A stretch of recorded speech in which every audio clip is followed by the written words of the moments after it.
ሰላም ጤና ይስጥልን ውድ ተመልካቾቻችን አድማጮቻችን ይህ ማዕደ ዜና ነው። ከሰዓቱ አበይት መረጃዎች ጋር እኔ ደረጃ ሀብተወልድ ነኝ። በቅድሚያም የአማራ ፋኖ በወሎ በየዓመቱ በዛሬው ዕለት በላስታ ላሊበላ በከፍተኛ ድምቀት የሚከበረው የብልብላ ጊዮርጊስ ዓመታዊ በዓል በሰላም እንዲጠናቀቅ አስፈላጊውን ጥበቃ ማድረጉን አስታውቋል።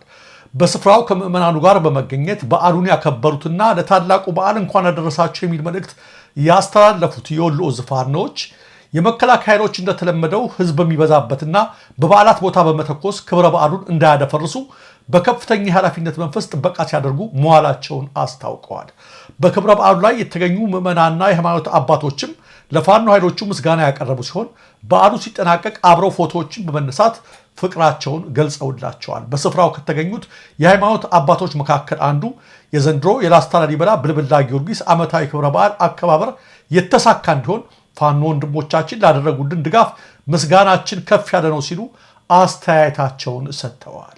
በሌላ በኩል በጎጃም የተለያዩ ግንባሮች በመከላከያና በፋኖ ኃይሎች መካከል የሚደረገው ውጊያ ቀጥሎ የቢትወደድ አያሌው መኮንን ብርጌድ ፋኖች ሳንካራ ከተማን መቆጣጠራቸውን አስታውቀዋል።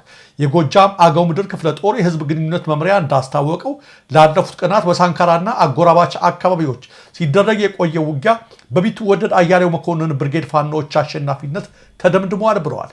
በአካባቢው ተሰልፎ ከነበረው ያገዛዙ ጥምር ጦር አብዛኛው ሲያልቅ የተረፈው ባገኘው አቅጣጫ በመሸሽ ተበታትኗል ያለው የህዝብ ግንኙነት መምሪያው ይህን ተከትሎ የፋኖ ኃይሎች በዛሬው ዕለት ሳንካራ ከተማን ሙሉ በሙሉ እንደተቆጣጠሩ አስታውቋል።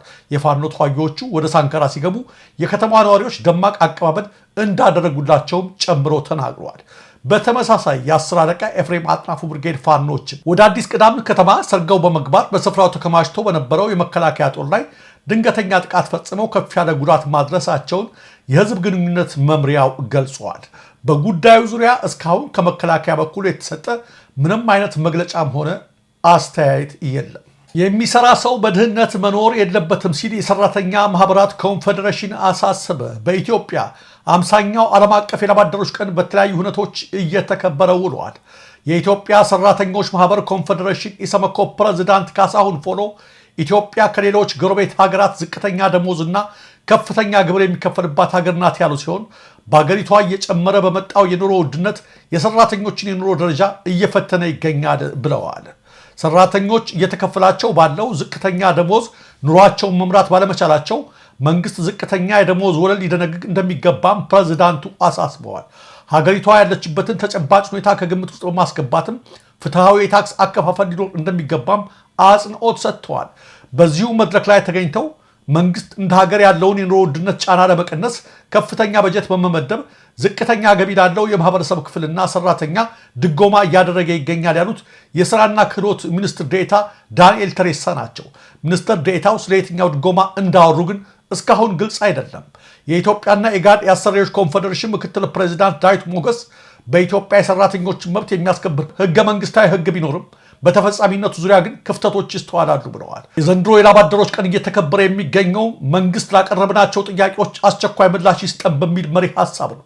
በዕለቱ ከተስተጋቡት መፈክሮች ውስጥ የሚሰራ ሰው በድህነት መኖር የለበትም፣ ከደሞዝ የሚቆረጠው የገቢ ግብር ምጣኔ ይቀነስልን፣ ዝቅተኛ የደሞዝ ወለል እንዲወሰን እንጠይቃለን የሚሉትና ሌሎችም ይገኙበታል። በአርባ ምንጭ አጠቃላይ ሆስፒታል ትናንት ሚያዝያ 22 ቀን 2017 ዓ.ም በተደረገ የቀዶ ጥገና ህክምና ከአንዲት የ50 ዓመት ሴት ታካሚ በቁጥር ከ350 እስከ 400 የሚሆኑ የሐሞት ጠጠሮች መውጣታቸውን ሆስፒታሉን ዋቢ አድርጎ አሃዱ ዘግበዋል። ሆስፒታሉ እንዳለው የቀዶ ጥገና ህክምናው 40 ደቂቃ ፈጅቷል። ህክምናው በጠቅላላ የቀዶ ህክምና ሐኪም በዶክተር ብርሃኑ አልታ፣ በዶክተር ጽዮን ተሾመ፣ በገበየው ጌቴዶ፣ በትዕግስት ደምስ እንዲሁም በነርሶች አና ሀብቴና እታለማ ወንድሙ በጋራ መከናወኑ ተመልክተዋል። ታካሚዋ አሁን ላይ በመደበኛ ሴቶች ህክምና ክፍል ውስጥ በጥሩ ጤንነት ላይ እንደሚገኙ ተጠቁሟል። የቀዶ ጥገና ህክምና ባለሙያዎችም እስካሁን በስራ ቆይታቸው እንዲህ አይነት የሐሞት ጠጠር የማስወገድ ህክምና አጋጥሟቸው እንደማያውቅ ነው ያስረዱት። የሐሞት ጠጠርን ሙሉ በሙሉ ማስወገድ ባይቻልም ጤናማ ክብደትን በመጠበቅ ዝቅተኛ ቅባትነት ያለው አመጋገብ በመከተል እንዲሁም የአካል ብቃት እንቅስቃሴ በማድረግ ከበሽታው ራስን መጠበቅ እንደሚቻል የጤና ባለሙያዎች ይመክራሉ። የኤርትራ መንግስት ቃል አቀባይ አቶ የማነ ገብረ መስቀል አንዳንድ የኢትዮጵያ ፖለቲከኞችና የፖለቲካ ቡድኖች የሚያራምዱት የሉዓላዊ ጎረቤት ሀገርን ግዛት የመቆጣጠር ፍላጎት ሊታሰብ ወይም ሊታለፍ የማይችል ቀይ መስመር ነው በማለት አስጠነቀቁ። የኤርትራ መንግስት ቃል አቀባይ አቶ የማነ ገብረ መስቀል ይህን ማስጠንቀቂያ ያስተላለፉት በዛሬው ዕለት በማህበራዊ ትስስር ገጻቸው ላይ ባሰፈሩት ጽሑፍ ነው። የኢትዮጵያ ፖለቲከኞችና የፖለቲካ ቡድኖች የጎረቤት አገርን ግዛት የመቆጣጠር አጀንዳቸውን የሚያንጸባርቁት ሲያሻቸው በወታደራዊ ኃይል በማስፈራራትና ሌላ ጊዜ ደግሞ ታሪካዊ ወይም ህጋዊ የሚሏቸውን ምክንያቶች በመደርደር ነው በማለት አቶ የማነ ተችተዋል። ቃል አቀባዩ አያይዘውም ይህ አይነቱ የኢትዮጵያ ፖለቲከኞችና ቡድኖች አካሄድ ከፍተኛ ፖለቲካዊ ስድብ ከመሆኑም በላይ በዝምታና በችልታ ሊታለፍ የማይገባው ቀይ መስመር ነው በማለት አስጠንቅቀዋል። የአማራ ብሔራዊ ንቅናቄ ወይም አብን የተባለው ፓርቲ ከቀናት በፊት ባወጣው መግለጫ የባህር በር ጥያቄን ከማስመለስም ባሻገር በኤርትራ ሀገርነት ላይ ጥያቄ አለን ማለቱ ይታወሳል። ወጣቱን የቡርኪና ፋሶ መሪ ኢብራሂም ትራኦሬን ከስልጣን ለማውረድ ፈረንሳይ ያቀደችውን እቅድ በመቃወም ከአፍሪካ እስከ አውሮፓ ሀገራት ድረስ ታላላቅ ሰላማዊ ሰልፎች እየተካሄዱ ይገኛሉ። በአፍሪካ ታሪክ አንድን አፍሪካዊ መሪ በመደገፍ ዓለም አቀፍ ታላቅ ሰልፍ ሲደረግ ይህ በታሪክ የመጀመሪያ ነው ተብሏል። የተለያዩ አፍሪካ ሀገራትን ጨምሮ በለንደን በፈረንሳይና በካሪቢያን መዲናዎች ኢብራሂም ትራኦሬን በመደገፍ ስለተደረጉት ታላላቅ ህዝበ ትዕይንት ዓለም አቀፍ የዜና አውታሮች ጆሮ ዳባ ልበስ በማለት ከመዘገብ መቆጠባቸው ብዙዎችን አስገርመዋል።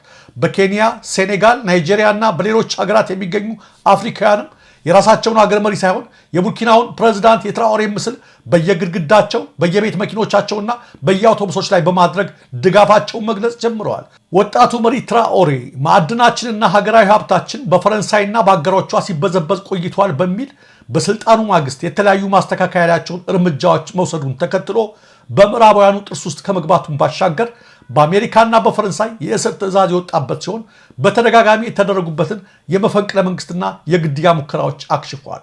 ከዚሁ ጋር በተያያዘ ራሽያ በፑቲን ቀጥተኛ ትዕዛዝ የቡርኪና ፋሶን ፕሬዝዳንት ኢብራሂም ትራኦሬን ለመደገፍ በታላላቅ ሀገሮች ጭምር ከተቃጣበት አደጋ ለመጠበቅ በሚል በከፍተኛ ብቃት ስልጠናቸውን ያጠናቀቁ ልዩ ኮማንዶዎችን ወደ ቡርኪና ፋሶ መላኳን የአገሪቱ ዜና ምንጮች ዘግበዋል። ራሽያ ለቡርኪና ፋሶ ልዩ ወታደሮችን ለመላክ ያስገደዳት በፈረንሳይና በሌሎች ሀገራት የተመራ ልዩ ገዳይ ቡድን ኢብራሂም ትራኦሬ ላይ ተደጋጋሚ የግድያ ሙከራ አድርገዋል መባሉን ተከትሎ ነው። ወደ ቡርኪና ፋሶ ያቀኑት የራሽያ ወታደሮች የቡርኪና ፋሶን ዋና አየር ማረፊያ እንደሚቆጣጠሩ ነው የተጠቆመው። ከራሽያ በተጨማሪ ሰሜን ኮሪያ እና ቻይና ኢብራሂም ትራኦሬ ላይ አንዳች ነገር ቢፈጠር ዝም ብለን አናይም ማለታቸውን ቡርኪና 24 አስነብበዋል።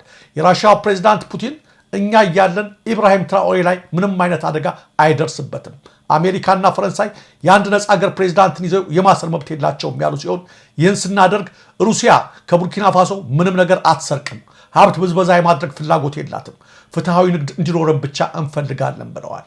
እኛም ሀገራችን ላይ ሆነን ወደ ቡርኪና ፋሶ ሀገር ሳንገባ ቡርኪና ፋሶ ያላትን ማዕድን በራሱ ሀገር አምርታ በንግድ ስምምነታችን መሰረት ወደ እኛ ሀገር የምትሸጥበት ስርዓት እንዘረጋለንም ሲሉ አክለዋል። ውድ ተመልካቾቻችን፣ አድማጮቻችን ስትከታተሉት የነበረው የሰዓቱ የማዕደ ዜና መረጃዎች እነዚህ ነበሩ። ለትክክለኛ ለወቅታዊ ለፈጣን መረጃዎች እንዲሁም ለቁም ነገር አዘል ዝግጅቶች ማዕደ ዜናን ይከታተሉ፣ ሰብስክራይብ ያድርጉ።